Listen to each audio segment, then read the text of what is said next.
Je ne vous demande pas de m'aimer, car on sait d'être mal aimé. Je demande seulement de me supporter, de m'écouter le temps de cette sa passion leur au feu qui prend toute sa valeur. Et pour le cas d'espèce, je suis l'orfèvre et vous êtes simplement la matière. Il n'y a de preuve de la réalité que l'évidence. Le dernier discours du roi, Sa Majesté Mohamed VI, que Dieu lui donne longue vie, nous le rappellerait déjà dimanche dernier. En disant, je cite, nous notons avec beaucoup de considération et de satisfaction ce qui fait la particularité de ces immigrés, à savoir une bonne moralité, une bonne conduite à l'égard d'autrui, l'ardeur à l'ouvrage, le respect de la loi, les valeurs et les constantes sacrées des Marocains. Fin de citation. Célébrer les événements historiques, ce n'est donc pas seulement pour évoquer le souvenir, mais c'est aussi pour méditer les valeurs, faire des bilans, reproduire des bonnes pratiques, porter un regard critique et corriger les faillites. Puis seulement alors reconstruire le présent, aborder l'avenir en toute confiance et sérénité. La commémoration du 3e anniversaire de la nouvelle politique migratoire au Maroc ne déroge pas à la règle. Ceci d'autant plus que le bien-être des migrants en dépend, le roi ayant placé cette politique migratoire sous les auspices humanistes, humanitaires et de dignité. Cependant, entre tradition et étape fondamentale dans la définition de nouvelles orientations, quant à une vision poussée, améliorée des politiques migratoires, un bilan des dernières commémorations serait probablement plus qu'un nouveau festin de veau gras.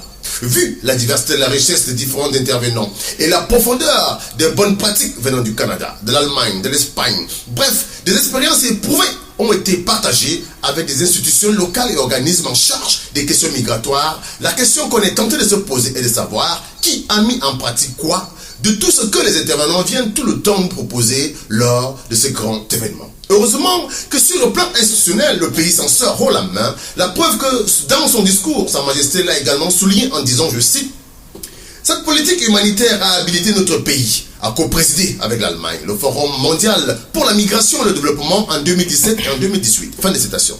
Les acteurs devraient donc s'en féliciter, mais sans pour autant s'endormir sur leur laurier, car nombre considérable de choses doivent encore être faites. Oui, tout le monde le sait, sur le plan institutionnel, le gouvernement a mis les petits plats dans les grands en disposant pour les migrants des instruments nécessaires sur le plan administratif pour pouvoir se prendre en charge, pour pouvoir s'épanouir. Cependant, c'est dans la rigueur d'une vie courageuse, d'un parcours de combattant que le migrant trouvera son chemin, chose à laquelle le grand nombre de migrants ne s'étaient pas préparés. Ayant un projet bien affiné, la voie du migrant était toute tracée pour lui, c'était l'Europe avec tout ce qui va avec.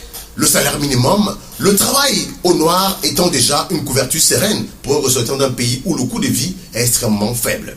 La célébration a-t-elle déjà vraiment calé ceci dans son agenda? Sinon, quel est le but de cette somptueuse rencontre dans laquelle d'ailleurs, au fil des années, on voit de moins en moins de migrants sur le plateau d'orateurs, mais plus que présents sur les tables de déjeuner? Oui, quand c'est le moment de manger, on va et on prend soin des migrants. C'est désormais une exclusivité protocolaire, sans état d'âme. Le programme provisoire qui est sorti met tous les noirs de côté.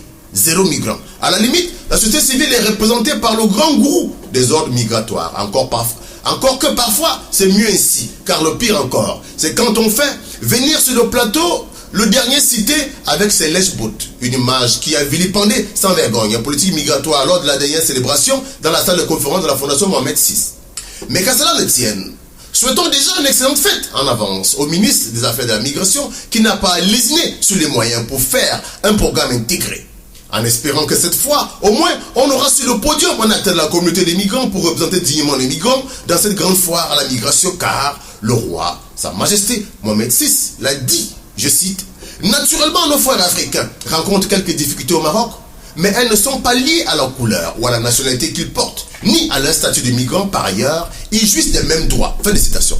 Ils jouissent des mêmes droits. Voilà ce qui est intéressant dans cette citation. Alors, on a aussi le droit de monter sur l'estrade le 9 septembre prochain pour parler de nous-mêmes, de nos problèmes, à bas les paternalismes, vie d'autonomisation. C'était direct.